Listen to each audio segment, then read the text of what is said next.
подкрепа на община Стара Загора и с подкрепата на областна администрация Стара Загора.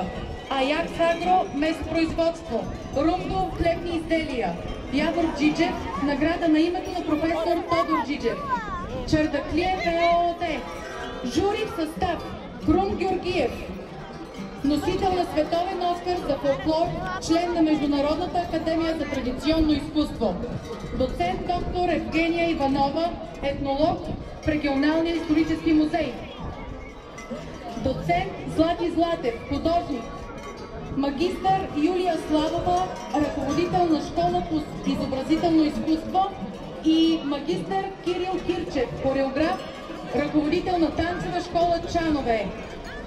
Те ще оценяват качествата на групите. На добър час на всички групи, нека се повеселим, защото веселието е нужно, за да забравим грижите и незгодите. А сега ще помоля Кирил Кирчев да помогне на всички участници да се оттеглят. На площада да остане група Драгоданово. След това да се готвят група арапи от квартал